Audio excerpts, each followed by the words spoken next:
Day and a very lovely morning. It is the 25th of March in this year 2022. Now today is Friday, and of course it is where we are. The whole world of Uganda is watching and looking at Kololo, in Kololo or to Kololo, to see who becomes the next Speaker of Parliament. And as we continue morning, the late Right Honorable Jacob, son of Lokoli Olanya. With me in studios, of course, the usual Pan-Africanists, Ndugu Mututa, karibu. Yeah, asante ndugu, and thanks for the time here.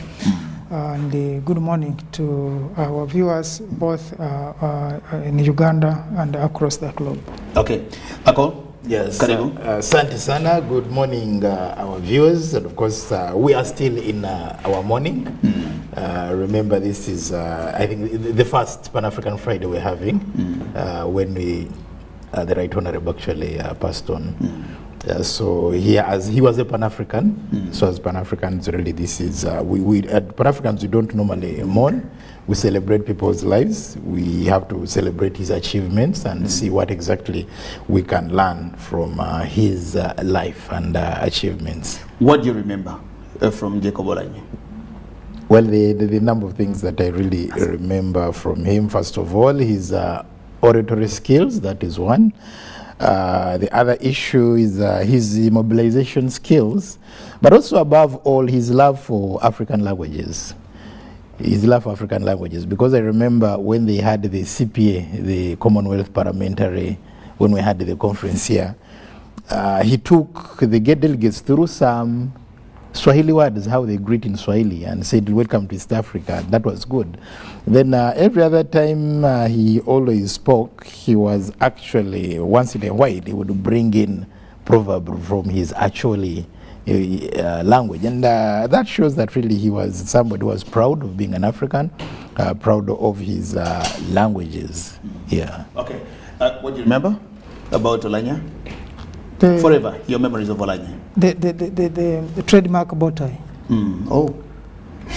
Because apparently he's the only person who's been consistently putting on that bow tie, especially in Parliament. So whenever you see him, you would associate him with a bow tie. Or whenever you see someone putting on a bow tie, you will associate him with Olanya. But outside of that, I will miss him because he's this politician who, to me, is a very sober politician. He's a person who will accept his mistake. And he's a person who will always ask for forgiveness if he wronged you. That's not very common among many politicians of today. So I think that humility, that humane, is what I'll miss in Olanya. Okay. Yeah. Well, thank you very much. Lots of things, of course, have been said and will continue to be said about the late Jacob Olanya. And he died on the 19th, according to the Chief Justice, Chigamonyo Winyidolo, who was actually in the US when all this happened. The news got to us here on the 20th because when he died in Seattle, it was already 20th year, but it was 19th. So he said his death certificate to read 19th, but we call it 20th because that's when he died. So he died Saturday, which to us here was actually a Sunday.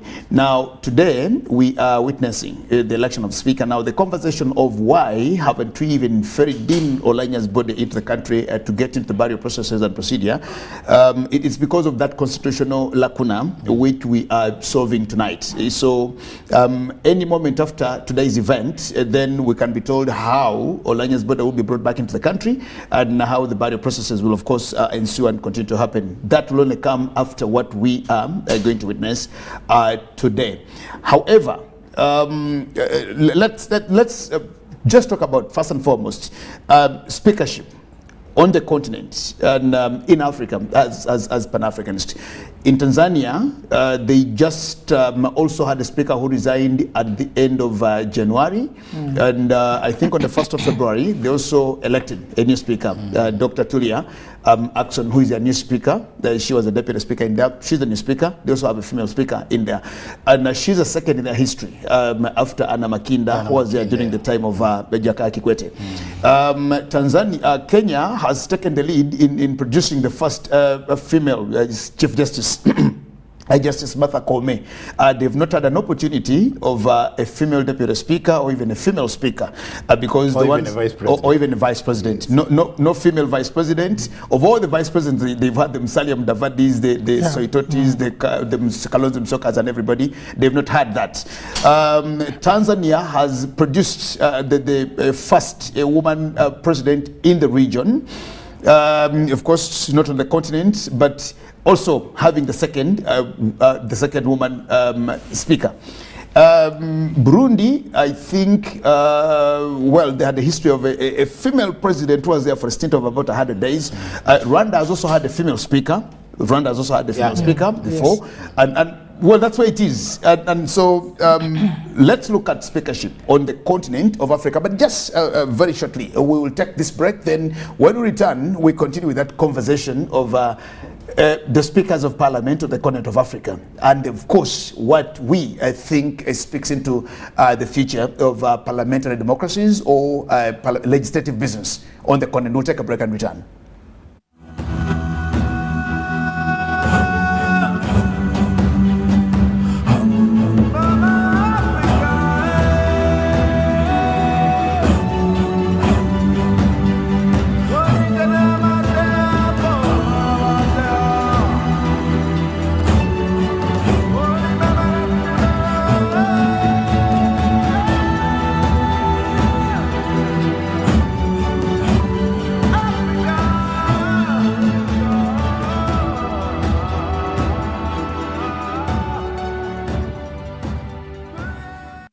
Freaky Friday from Airtel. Buy or gift. Buy or give. Get freaky too! Dial star 149 star 10 hash to load a Freaky Friday bundle for you to enjoy the best offers on voice and data. To buy a bundle for friends and family, dial star 149 star 10 star 5 hash. Freaky Friday with Airtel. Buy or gift a bundle today. Dial star 149 star 10 hash to get started. Airtel, the smartphone network.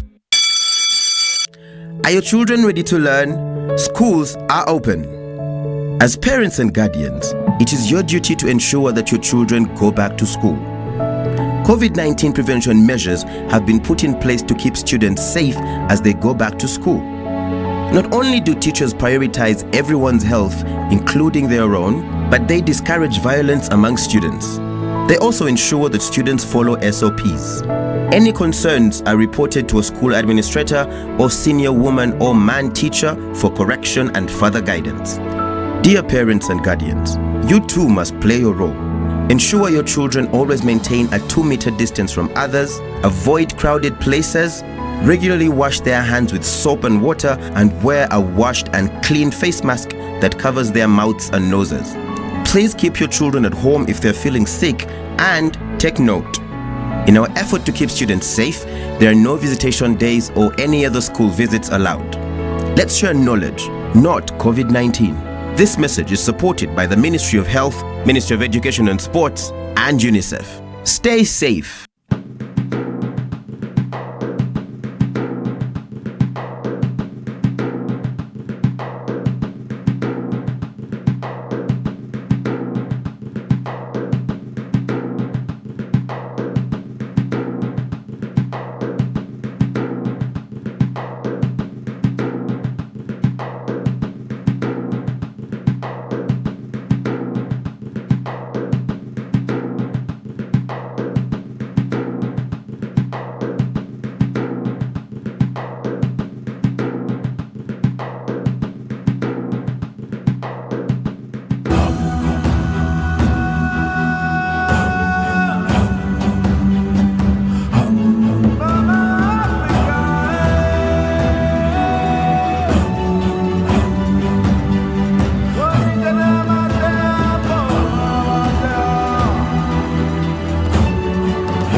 Well, thank you very much. We back again, and of course, here is where we are. Ndugu Garama, karibu. Asante. Thank you so much, dear comrades, Jagenda, the big team, Mututa, and my brother Akol, and good morning to you all, dear viewers. Today jam has been terrible, so I'm about 15 minutes late. My sincere apologies to you, comrades. Okay, well, thank you very much. Gentlemen, I've taken you through speakers in Africa, but there's also a rumor circulating about the death of General Eli Tumwine. I've just spoken to General Eli Tumwine, and I actually wanted to have him on Zoom, but I think he does not have a very good network where he is, and we've lost connection. But General Eli Tumwine is very well, very fine, and Ndugu Garama, let's start with that. This fuss of killing people, what are we looking for, and what we desire from all this?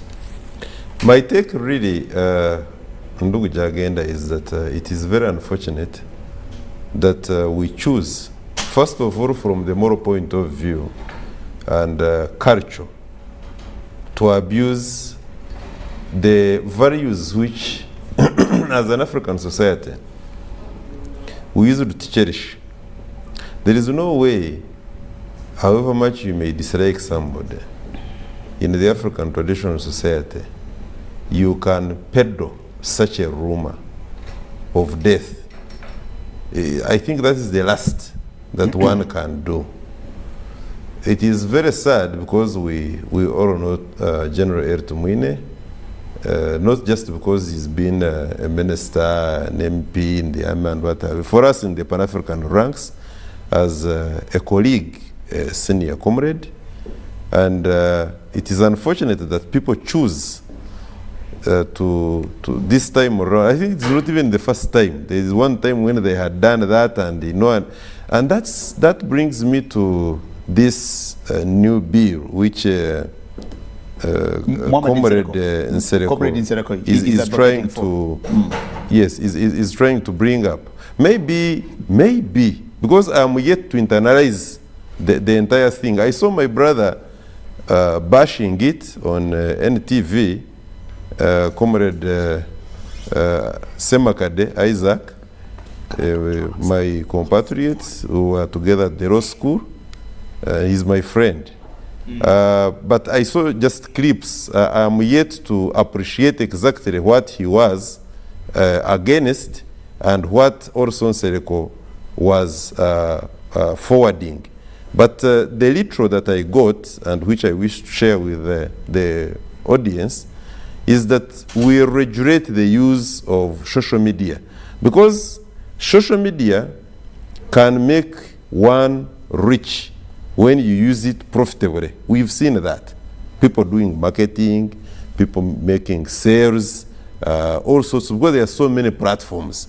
But at the same time, we have got, you will excuse my language, a certain class of lazy and highly corrupted youth who find and take pleasure in peddling some of these things, including people who are advanced in age, but also still behave that way. I really don't have kind words for the type. One time they said the president, I think it was the president, yes, the president had, can you imagine that now? You see, that is also taking it to another level. I think if we do not have enough legislation to regulate the use of social media, then it is high time we deeply looked at what Honorable Nsereko is proposing, and we either support it or we do necessary adjustments and have a robust law in place to regulate but also promote the positive use of media platforms. Okay, thank you very much. Ndugu Akol, on General Eli Tumwine, isn't it surprising that, first of all, I actually got a call very late in the night at about 11 o'clock, and somebody was asking me, have you heard that General Eli Tumwine is dead? And I said, whoa, he's finally died this time, because it's not the first time that they're peddling a rumor about the death of Eli Tumwine. And I just asked him that, has he died for real this time? Unfortunately, I called General Tumwine's number that night and it was off. Then I said, okay, what do I do? Should I even call the son? But I said, no, why am I even rushing to prove anything? So I'll wait for the morning. This morning I called General Eli Tumina and he says, well, you're killing me again. So I also told him I want to talk to, I'm happy I'm talking to, presumably, a dead man. But he says, I am very well where I am. What is this fuss? Well, I think just like Comrade Rugarama did say, it's not the first time. You remember before Comrade Bob Robert Mugabe finally died, there are fake pastors who would actually make prophecies that he's dying this year and the year would end. They would say this. So there were a lot of things that he's dying this year and the man could not die. As I say, he's dead. As he said, there was a time they announced the Kabaka dead. There was a time also they announced His Excellency the President. So it is something that is part of the abuse of social media. And as he did say, it's important that we should have a law to regulate, actually. You know, in Africa, any person who wishes you dead, I think that is the climax of hatred. Sure. Yes, the extreme that by the time you wish somebody dead, it means that really you have reached the climax, the apex of hate.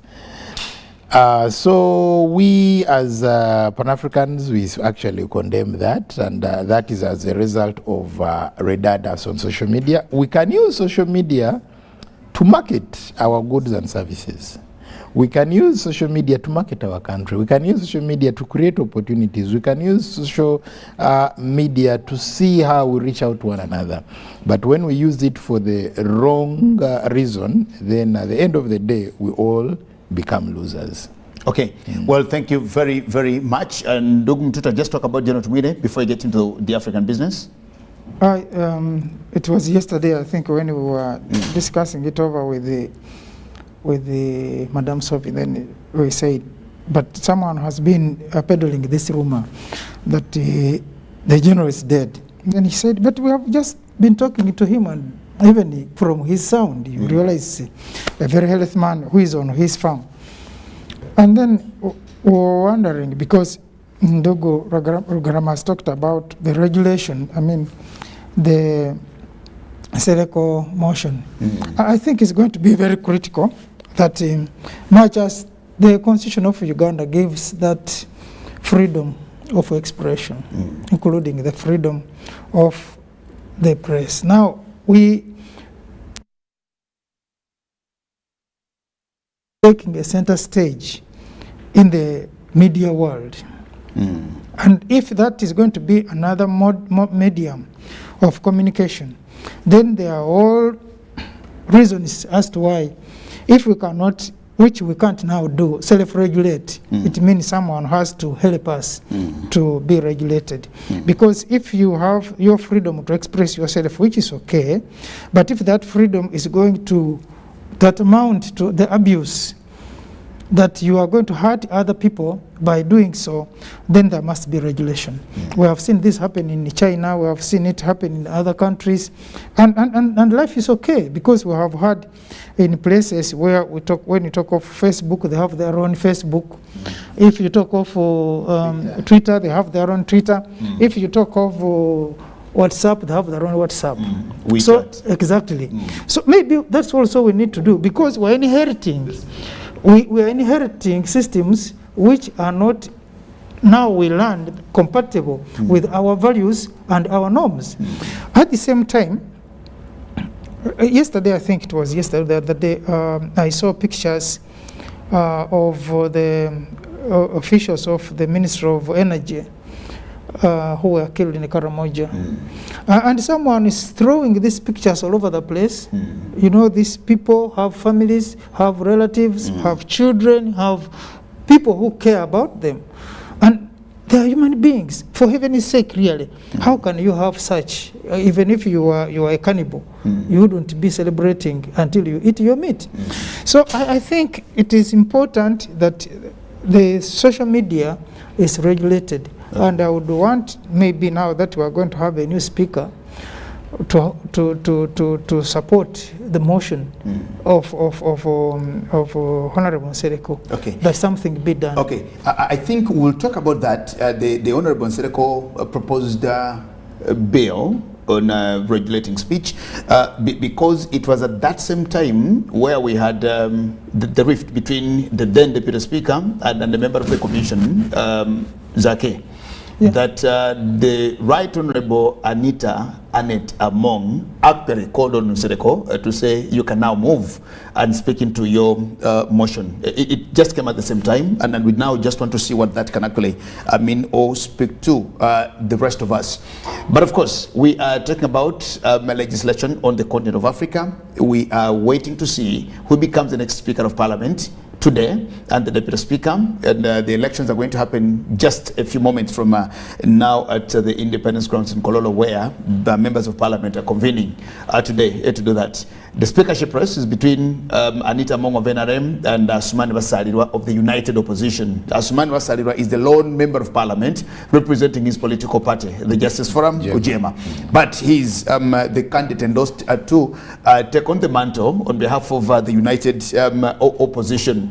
These are many parties, 3, 4 parties from the opposition. But of course, we wait to see what that happens. Nduguru Karama, Uganda and all the others, we've not had the liberty of very many women presidents on the continent of Africa, but at least now, when you talk about speakers, we have had about 12 or 13 African countries having female speakers of parliament over the times. And some other countries like the Gambia have actually had 3 female speakers. Tanzania is having the second, Uganda will have the second if we voted for Mongi today. I think Botswana has also had 2 before. Then, of course, there are the other countries that have had at least 1 of them. And these are about 12 or 13 African countries that have done that. What does that mean to, of course, emancipation and African politics and liberation? Thank you so much. First of all, permit me say that it is unfortunate that Uganda has not benefited from the intellectual prowess and abilities to preside over the house by now the late Jacob Walanya. It is very unfortunate because Jacob Walanya had his unique attributes that majority of the mourners who have had opportunity to share what they knew about him have said. On my part, he's my OB because he was in Kororo SS. When Kororo SS was Kororo SS. At the same time, he has been a member of the Cuba Solidarity Movement. That is also the other angle. And of course, a lawyer. So from that, at that level, we really missed him. Now, as far as the women in positions of speakership is concerned, I think Uganda, I had the opportunity to visit the lady speaker in Kigali, and I interacted with her, with a team. I think Akoru were together. Yes, I almost forgot.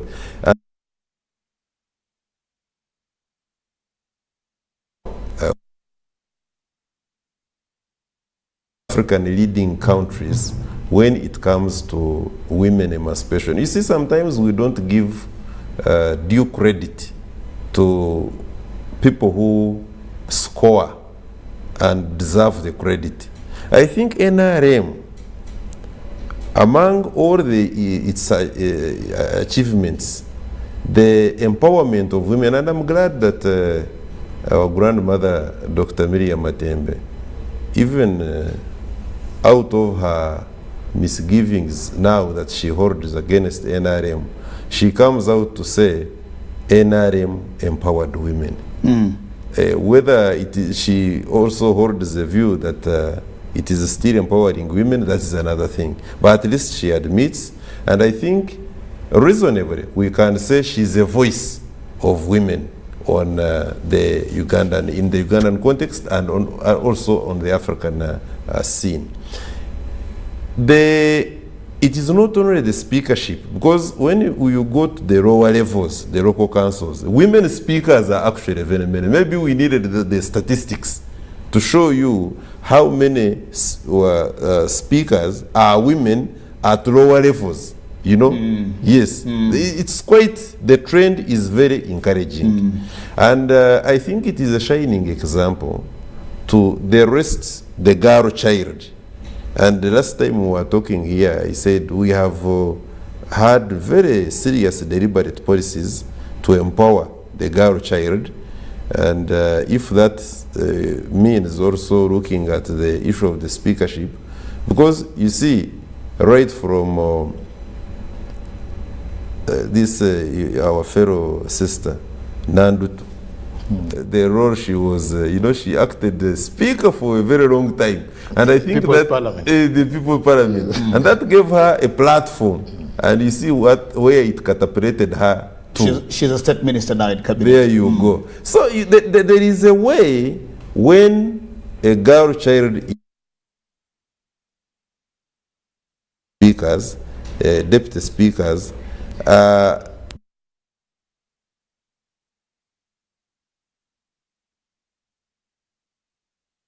the girls that they see constantly in their face for people who have achieved. I believe, for instance, Auntie, Right Honorable Auntie Aritwara Kadagarabeka has inspired very many because of the position she has held. So I want to say that at policy level, if we can continue making favorable legislation to empower the girl child to enter the political, economic, and social spaces positively, then we would have scored. And the trend is going to increase. We are not only going to have the women in political spaces alone, but the enabling laws and the policies that come therefrom and the practices, you see, because it is one thing to have the law, but what do you do at the end of the day? If we continue at the rate at which we are, because I think Uganda, Ajuwebre, should be one, if you are listing about 5 countries on the African continent, and you don't mention Uganda in as far as enabling the women to occupy political, socio-economic spaces, the women emancipation movements, and I'm not saying that we have arrived, no, but we have made very good steps. We are on the right track. We can improve, yes, but I see light at the end of the tunnel, and I'm waiting to see. Of course, I don't have to be a Jewish prophet, but I can tell you that Honorable Anita Among is going to be the next speaker. And I can also tell you that our brother, Honorable Thomas Taiba, is going to be. And the rest, of course, something unexpected.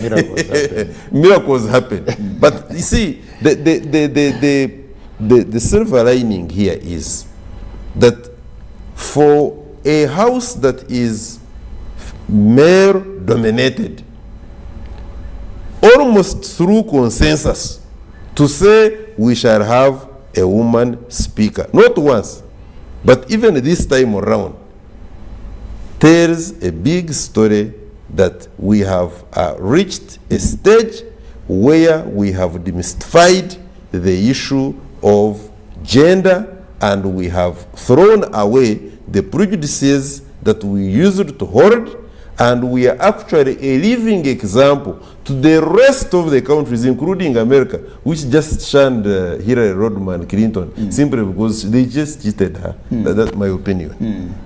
I think. Recently. Thank you. I call speaking to that now to see where it pitches us and where it puts us, of course, as a country and, of course, the continent of Africa, where we've had many female speakers. And here it is. Uganda, like you said, is not a Jewish prophet, but by the end of the day today, Uganda will have the second female speaker of the National Assembly. Yeah, unless something, maybe I can call it a miracle on the side of the opposition, happens. Of course, Honorable Anita Among is going to actually sail through because NRM has the tyrant of numbers. And definitely they will use their numbers to have their speakers go through. And besides, you see, in a country where a ruling party has that commanding majority in parliament, they will always want to have the speaker and the deputy speaker so that the agenda, the legislative agenda, can actually easily sail through. But let's get back to, there is a striking similarity between the legislature in Uganda and in Tanzania. Because you see in Kenya, they adopted the two parliamentary system. They have the Senate and the National Assembly. In Rwanda, Burundi, the same. So it is Uganda and Tanzania where we still have one. Actually, we just have the National Assembly. And in Tanzania, when they had Anna Makinda as their first woman speaker of parliament, just a year later, we also did the same. We had Rebecca Kadaga, and Anna Makinda was deputized by Job Ndugai, and also here Rebecca Kadaga was deputized by Jacob Bolanya. When Anne Makinda exited, Job Ndugai came on stage. Similarly, when Kadaga exited, Bolanya came. Now, when Job Ndugai resigned in January, the deputy Job Ndugai was also deputized by Tulia. And now Tulia is the speaker. And I can also see the same here. Of course, here it was not resignation; it was by death. Unfortunately, but we are now also seeing the deputy speaker actually being proposed. You can see that striking similarity between the two countries in terms of issues of women emancipation. Now, still on the issues of women emancipation, I think because even in Rwanda, there was a time Rwanda was being credited, but as he said, when we went to Rwanda, even the speaker then in Rwanda was saying, yes, we benchmarked from Uganda and we learned that women need to be empowered.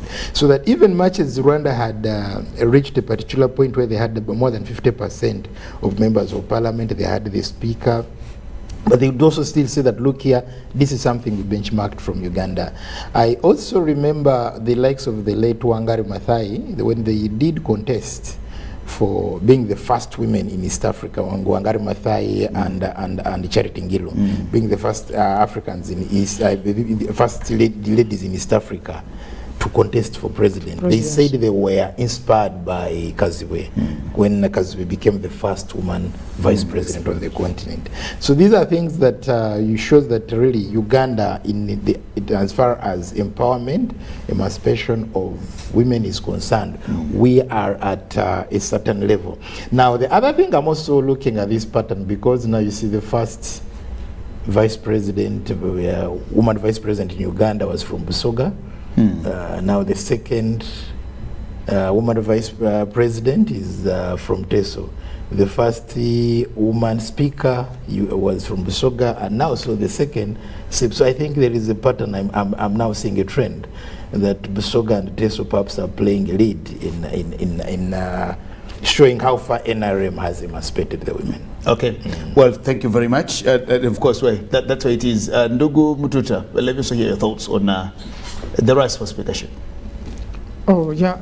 By the end of today, I'm also very hopeful and believe that Honorable Among Anita will be the Speaker of the 11th Parliament of Uganda, and that Honorable Tayewa will be the Deputy Speaker of Parliament, like my colleagues have said, unless something happens. But the numbers, I think, speak volumes that we definitely, and it also has been a history that whoever is endorsed by the organs of the movement definitely finds their way. We have not had many cases where those miracles have happened, so we don't expect them to happen today. So by the end of the day, we shall have a speaker, and we shall have the deputy speaker of parliament, which will be really fortunate enough after the unfortunate demise of the speaker.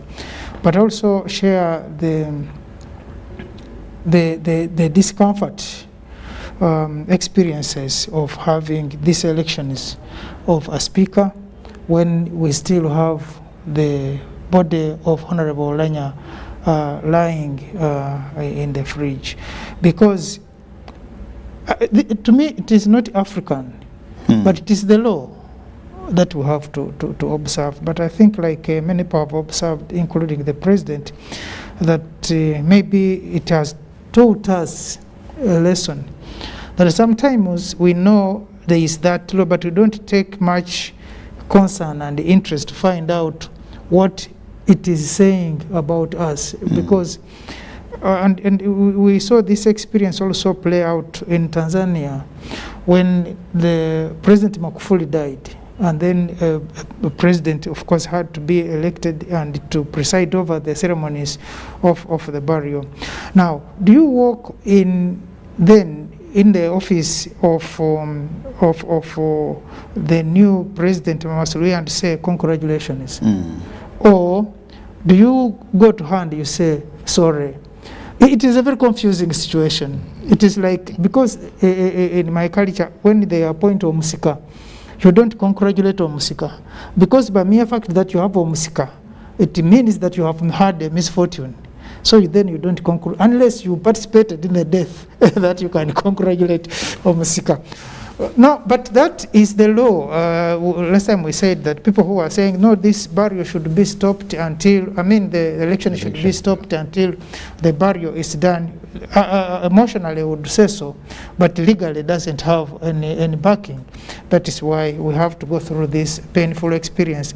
But at the end of it, I think today we shall have a speaker, and this will go behind us. There will be no celebrations because it is like the unfortunate thing that we have had that brought us this far.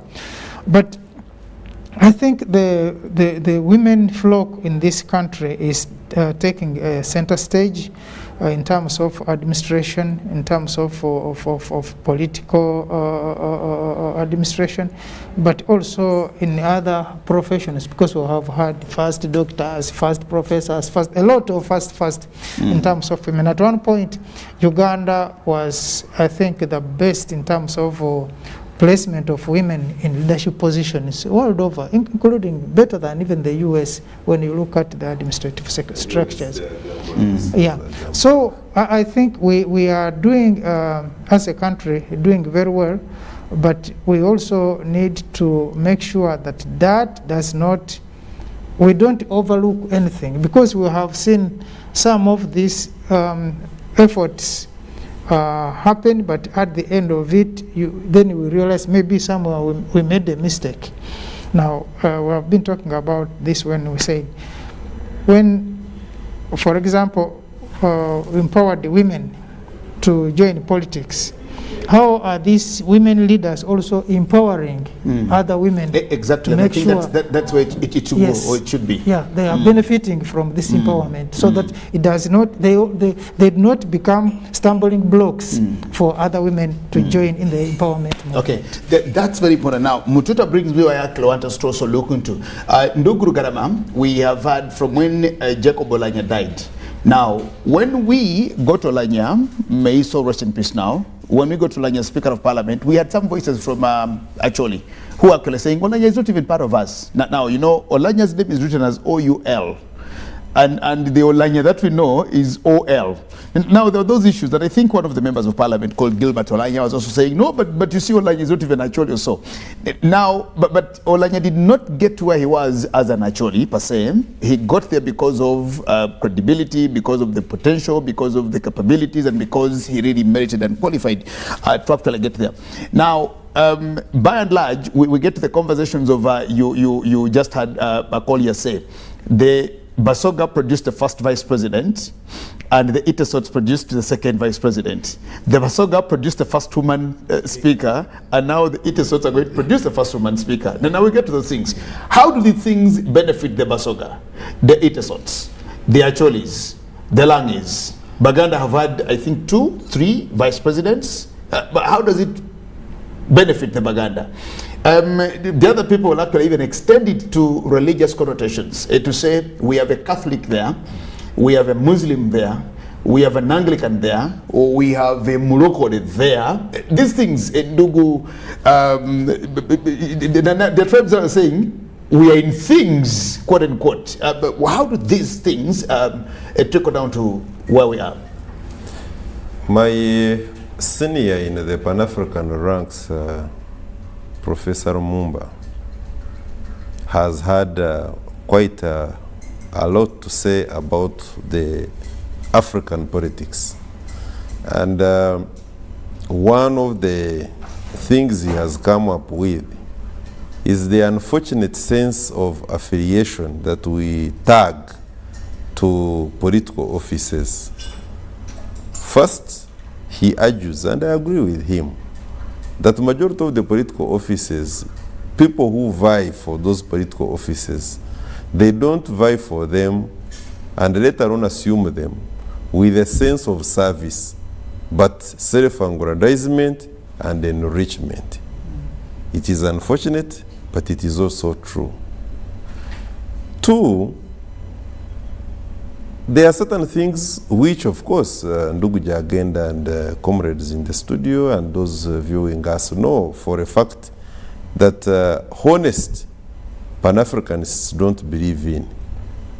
Like the late comrade Kambarega Julius Nyerere used to say, when you steal pride in tribe and religion, then you still have a long way to go in self-realization. It is unfortunate that we still have pockets of tribalism, clanism, religion in how we administer public affairs. Even when you look at the way majority of African countries and governments dispense the political administration, it is by way of reward. That we must reward the Catholics, we must reward the Muslims, we must bring in the Church of Uganda or the Anglicans. Here there is too much. You go to, maybe this is now hard talk from the Pan-African Friday. You got all these bodies and look at how they do the mathematics. For instance, it was a well-held view that certain commissions like Electoral Commission would not be headed by a non-Muslim. That's why, apart from the first one, Akabwai, then later that died. And he said, no, this one can no longer hold. Then there was this other that came that you cannot be the vice president of Uganda if you are not Catholic. So yes, what Jagenda, what you have just brought, is a very, very fundamental point of discussion. That we do not, because you see, you actually lose government. A man like Osejefo, Dr. Kwame Nkrumah, who was very benevolent, who was very thorough, Thomas Sankara, and a good number of people around there, the African leaders, they lost leadership simply because they were not sensitive to some of these things. And some of these things are actually not African. They are not us. I will tell you that the issue of religion is the colonial man's agenda. Even the issue of tribe. Because when you look at the African armies, the colonial master recruited from a certain tribe and gave them the sense of belief that they were the strongest and no any other person could become, for instance, a soldier apart from them. Now that is the kind of colonial mentality that we have inherited. Unfortunately, we have not done enough in Pan-Africanism, in patriotism, to ensure that we decolonize the mind and we set in the new thinking that you can be what you want to be out of deliberate efforts. It is so disturbing that we still talk about balancing. You know, they will say all these things. And I think that's where you are coming from. That Honorable Jacob Waranya was called so many things. I remember that very well because we also had our links with Right Honorable Jacob Waranya when he was campaigning to be an MP. And unfortunately, it was coming from people who we thought were polished enough. They claimed that he was not actually enough. Now that, they said that because it is, you can Google, you go back and look at that conversation. They are not the words we are using here in the studio. But of course, and I think the voting then, when that statement came up, there was even a thinking that that election was also tampered with to enable him gain victory.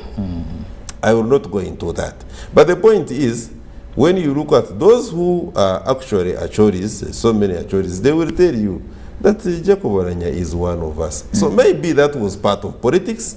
I will not pretend to speak for the politics in the Acholi sub-region, but politics everywhere is like that. And there is mere campaign. You remember here, what didn't we say? When the late Kano Serwanga Rwanga came up with the rejection of Federal, what did we call him? That he was not a guy. You know, you've been here. We do those things. You see, we dubbed Bidani Sadoso as not one of the banana, because they said once you bring the conversation over this, then I will excuse myself, go to the bathrooms. So they said on again I'm toileting at Tesaku Federal. So you see what we are talking about? Remember Prince Mlondo? Yes, the Mlondos, yes. So some of these things, it is unfortunate on the African continent that we, yes, still have those pockets, but you see, as we recognize, because the fact that they are there and they are part and parcel of our politics. Now what we need to do, we need to develop a robust, progressive policy, ideological orientation to quietly, systematically keep degrading the level of importance of pockets of religion, tribe, such that we can build a bigger concept which is pan-African in nature, in order to drive our communities in so many steps ahead. Okay. Well, I think you've made a very good submission in there. But you know, when we talk about the Pan-African context, and we hear people talk about these pockets of religion, tribe, extra regions and stuff like that. When you read the Kenyan Constitution, which was actually benchmarked here, because Kenya's Constitution is a Uganda Constitution, copy and paste with a few modifications in here and there. It's also very clear when it talks about what they call the president, the deputy president. If the president dies as president-elect, the deputy president, because they come on the same ballot, they come on the same vote, the deputy president takes oath of office to organize another election. But when the president dies, when he's taken oath of office, then the deputy president takes on and completes the term. That's what it says. If both of them die, then the Speaker of Parliament comes in to actually then get there and organize an election. But he also talks about regional balancing and tribal balancing for anything. That when you talk about the state in Kenya, it is the president, the vice president, and the cabinet. Regional balancing, and to them it's very, you know, everybody wants to see themselves in the government. And that's why you have those tribal extractions of I'm a Kikuyu, I'm a this, I'm a this, I'm a that. You can only find Kenyans talking as Kenyans when there is no election in Kenya. But when you come to a time like it is now, and there is elections coming on, then Kenyans become a different thing. That's when they remember we are Kalenjins, we are Kikuyus, we are Jaluos, we are this, we are that. Ndugu Mtuta, on that particular one, where the conversation has also come on today, the Chief Justice, Owinyi Dolo, I think was not understood when he was saying what he said.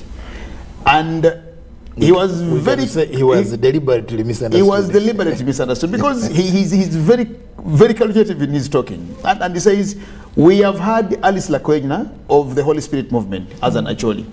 We have had Joseph Kony of the LRA as an Acholi. But that is not the position of the Acholis. We have bad apples amongst ourselves, the Lakwenas of this world, etc. But we condemn the acts of Lakwena and so and so and so. And so he talks about his own things in there, and I think he was taken out of context. So I want us to get to that, where now people say, okay, when you look at the government, you have the Westerners in there leading the government. You have the Itesots now. You have the Itesot as the second person in the country. You have again now the Itesot in Parliament. You have the Itesot as the deputy CDF. You have people are now looking at it from that angle. Bank of Uganda. Bank of Uganda. the governor of the Bank of Uganda is another Itesot. The director for internal security is an Itesot. People are now calculating these things and saying, oh, so there is now an emerging tribe here that is taking over all our positions. Yesterday, something came up new that even the majority of RDs are now Itesots. Oh, they even calculated them? Already. How do they know? By looking at their names? Yes, the names. Oh, okay. But we still have the problem of the problem, you know, if you go to police, for instance, yes, anything you mention, your tribe must be captured. Oh, at the police? Yes, at the police. Yes, you state and say, I, Jagana Semakula, prison, male, aged this, police, yes. Muganda by tribe. Exactly. And I'm trying to find out the relevance. That was a colonial thing. I was talking to the woman member of parliament of Kumi district, Ngora, the Honorable Stella Isodo. And so when we were conversing, I told her, I just made the joke and I said, I belong to the Ikomolo clan. The Ikomolo clan. I said, what's your name again? Yes. I said, I'm Jagana Semakula. I said, so you also have the Ikomolo clan? I said, no, there is only one Ikomolo. The one you know. The one you know is my And she was so I said, Auntie Muganda. I said, yes, but I belong to the Ikomolo. You know, I belong to this tribal profiling is a very big problem. In fact, I'm told that in prisons, the inmate 001 was a person who came from, it was an Adola. Yes, the first prisoner. Yes. Yes. Yes. So he said they must be criminals. Exactly. Hey. Now, 001. Yes, in Iruzira. The first man to be incarcerated in Iruzira was so it's from the tribe of the sitting IGP. Maybe from Mulanda as well, where the IGP comes from, because the IGP comes from Mulanda. Exactly. Maybe. No, you know, it comes down to that much that then this tribe are known to be criminals, or they're supposed to be known to be petty thieves. There is a tribe which originated, a grouping that originated, I think, from Asia, and it was integrated into Europe. But now, according to the profiles again, they are the biggest big pockets in Europe. Now, that to me is so annoying. What was talking about, that you first have to announce, I think the second statement, after your age, then your tribe. For whatever reason, I don't know. But now, talking of these tribes, there is something that is dangerously growing up in Uganda. You remember, we have had a number of people recently when the Bank of Uganda governor died. There was that emotion that we now need to reinforce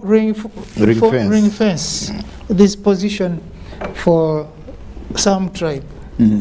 And we saw this also happen in some other incident before the death of Honorable Olanya, and we have also been hearing similar sentiments that because Honorable Olanya was from Northern, so we need that our position. And I think if we go this road, we are heading in a very dangerous turn. And I think, I believe that the political parties in this country need to address this issue. That these positions that we have, of course, one said, I think it was Honorable Taiba who said, are you also suggesting that finally when President Museveni will leave power, there should be someone coming from his tribe or from his clan to take over? So this is not going to be issues of insecurity, but I think, like you said, these issues of regional balance need also to be addressed. Because if we are going to do regional balancing in all these sectors, then we are going to, first of all, compromise on the issues of quality in both administration and leadership, but also it means that we are going to continue creating the number of people who are going to be minorities forever.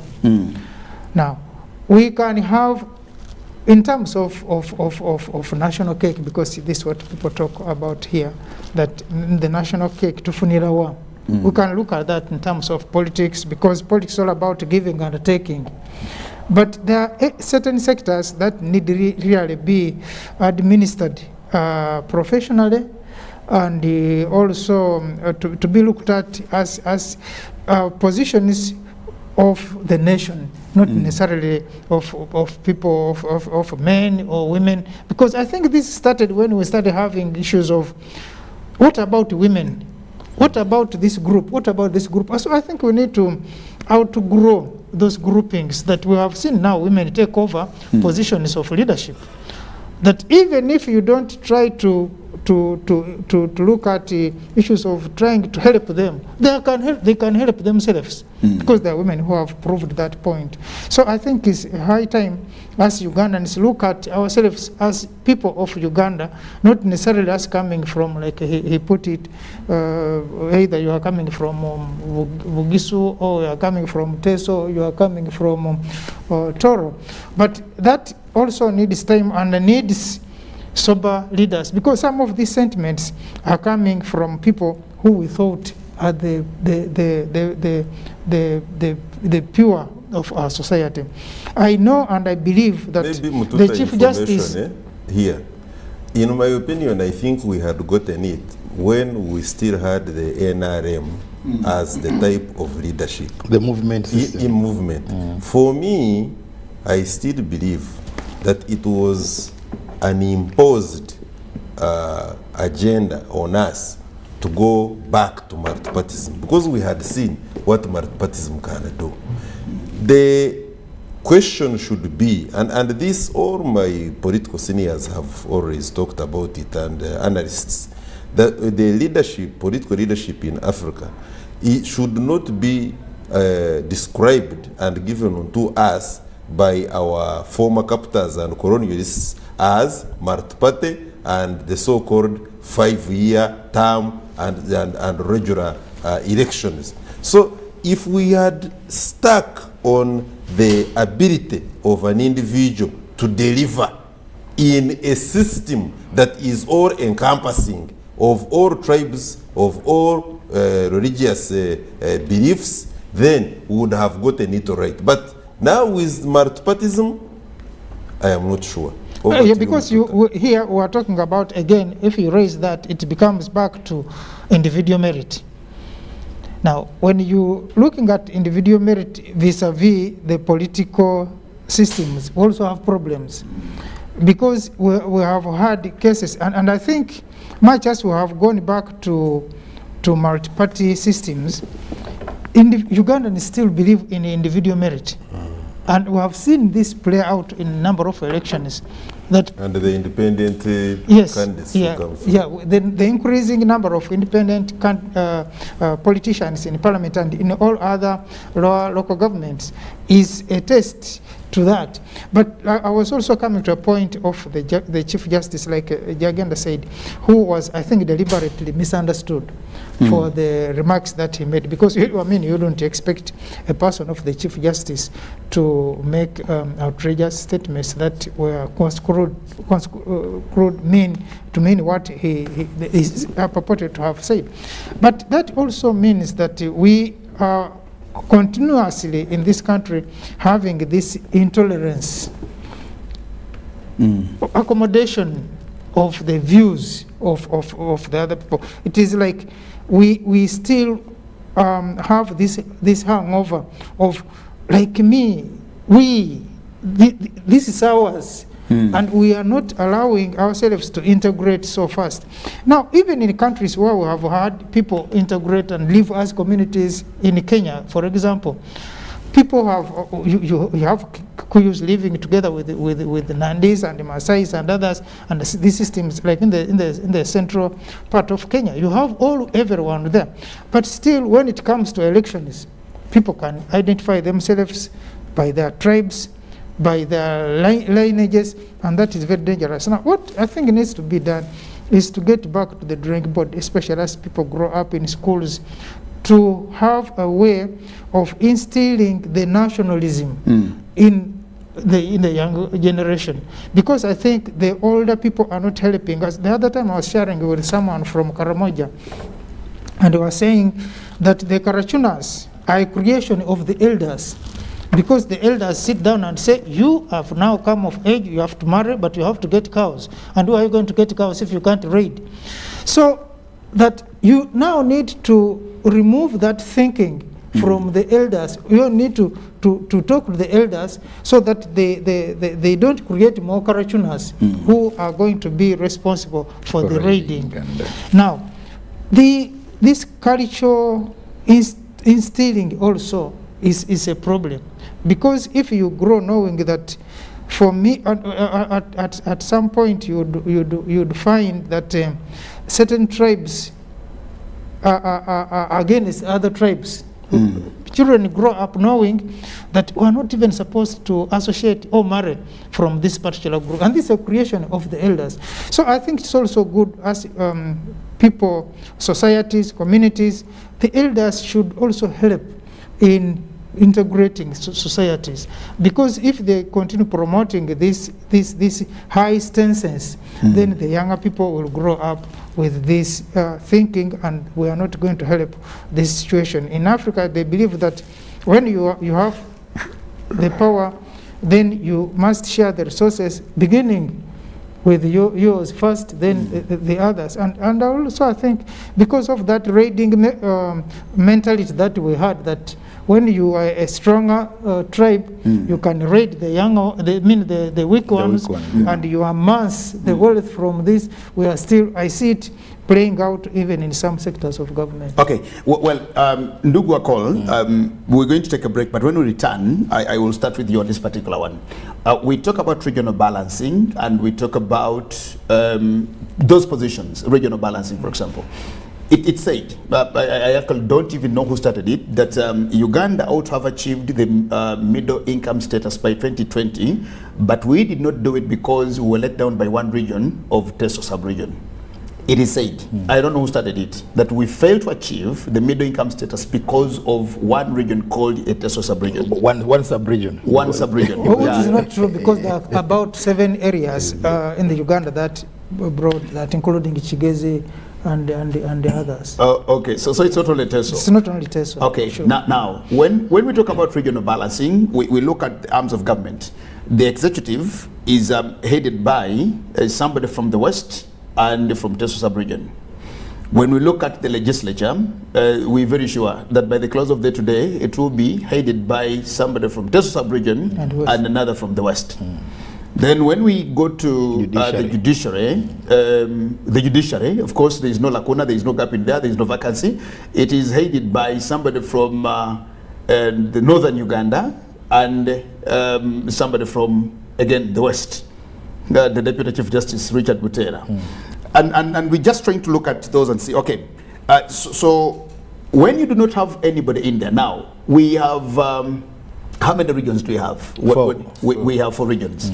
Okay, would we do it and say one will head one and the other, but if we have 4 regions and then we have 6 positions, I'm looking at the first 6 positions. If we have 4 regions and 6 positions, then how would we do the regional balancing? Because by and large, Western Uganda will tell you, you call us Westerners, but even General Ali is a Westerner because he comes from West Nile. West Nile. So what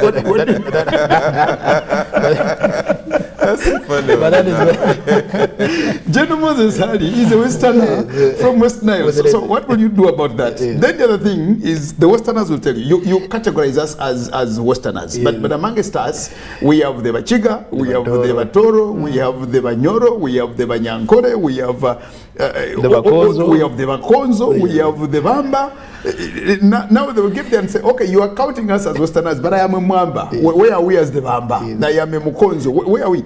And I'm only looking at these things because once we have a national leader, wherever they are, then they are national leaders in a country called Uganda.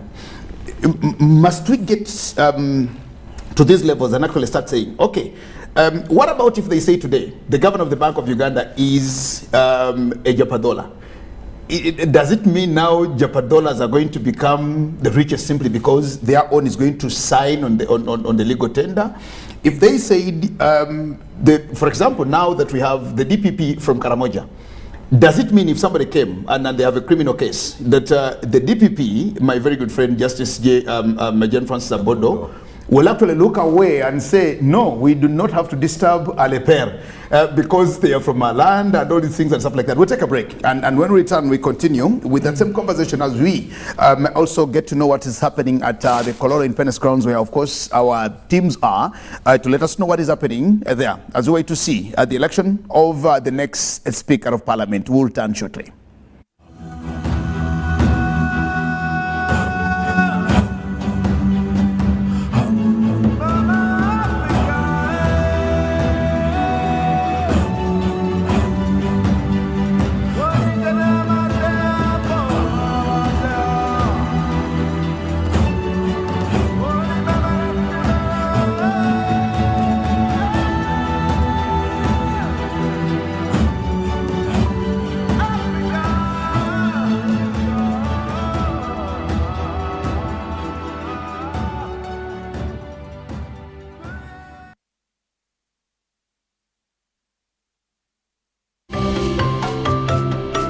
Total Energies has undertaken a number of initiatives aimed at ensuring that Ugandan entities and citizens are adequately equipped to participate in the oil and gas sector. Yeah, we do manufacture and supply personal protective equipment. We supply beyond Total Energies. We supply their subcontractors. Yeah, we have seen our company transform from a trading company to a manufacturing entity. We are able to set up some of these facilities that we are enjoying right now. And these facilities also are supporting other sub-sectors. So they have no idea what oil and gas is, but the items they are using are a result of oil and gas. Overall, the industry, manufacturers, suppliers, traders will all enjoy. Total Energies EP Uganda is committed to the empowerment of Ugandans to take an active part in the overall development of the oil project in Uganda.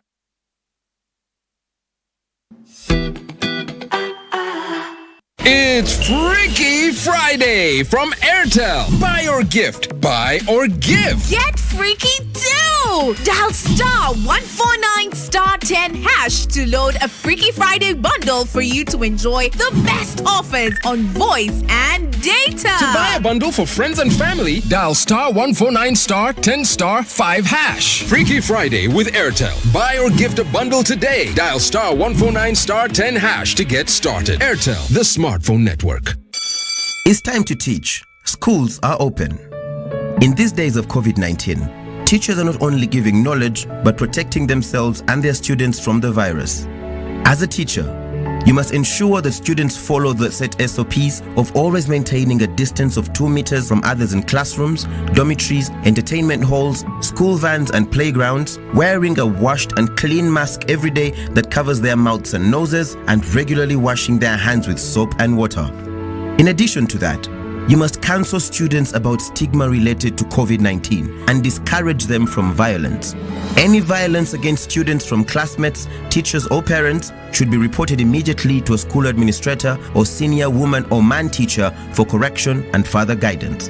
Ensuring everyone's safety is key, so make sure students are out of class by the official closing time. Let's share knowledge, not COVID-19. This message is supported by the Ministry of Health, Ministry of Education and Sports, and UNICEF. Stay safe.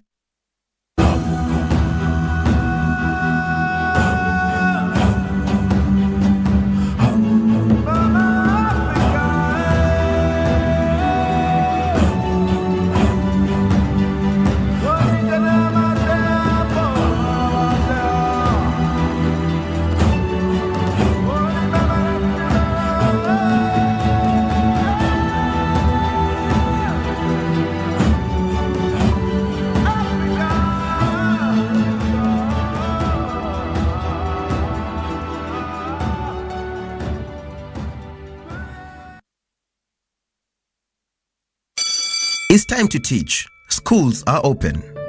In these days of COVID-19, teachers are not only giving knowledge, but protecting themselves and their students from the virus. As a teacher, you must ensure that students follow the set SOPs of always maintaining a distance of 2 meters from others in classrooms, dormitories, entertainment halls, school vans and playgrounds, wearing a washed and clean mask every day that covers their mouths and noses, and regularly washing their hands with soap and water. In addition to that, you must counsel students about stigma related to COVID-19 and discourage them from violence. Any violence against students from classmates, teachers or parents should be reported immediately to a school administrator or senior woman or man teacher for correction and further guidance. Ensuring everyone's safety is key, so make sure students are out of class by the official closing time. Let's share knowledge, not COVID-19. This message is supported by the Ministry of Health, Ministry of Education and Sports, and UNICEF. Stay safe.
Total Energies has undertaken a number of initiatives aimed at ensuring that Ugandan entities and citizens are adequately equipped to participate in the oil and gas sector. Yeah, we do manufacture and supply personal protective equipment. We supply beyond Total Energies. We supply their subcontractors. Yeah, we have seen our company transform from a trading company to a manufacturing entity who are able to set up some of these facilities that we are enjoying right now. And these facilities also are supporting other sub-sectors. So they have no idea what oil and gas is, but the items they are using are a result of oil and gas. Overall, the industry, manufacturers, suppliers, traders will all enjoy. Total Energies EP Uganda is committed to the empowerment of Ugandans to take an active part in the overall development of the oil project in Uganda.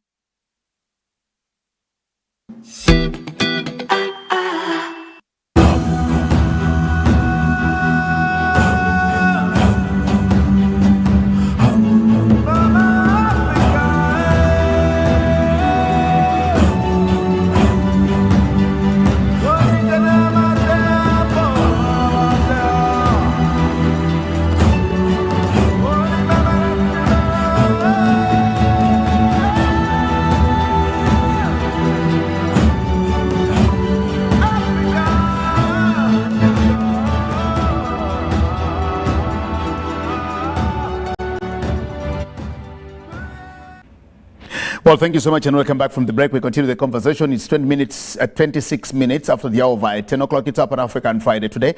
And just to let you know that, well, nothing is yet happening in Colorado, but members of parliament are convening because that's where parliament is sitting today, specifically to do one thing. The Article 84 of the Constitution, 82 of the Constitution says there will be no parliamentary business when the office of the Speaker falls vacant, except when they are convening to elect the Speaker of Parliament. Now, that was not envisaged when one has died, but when the term of parliament has actually been dissolved, and that's a business. But we're seeing it for the first time.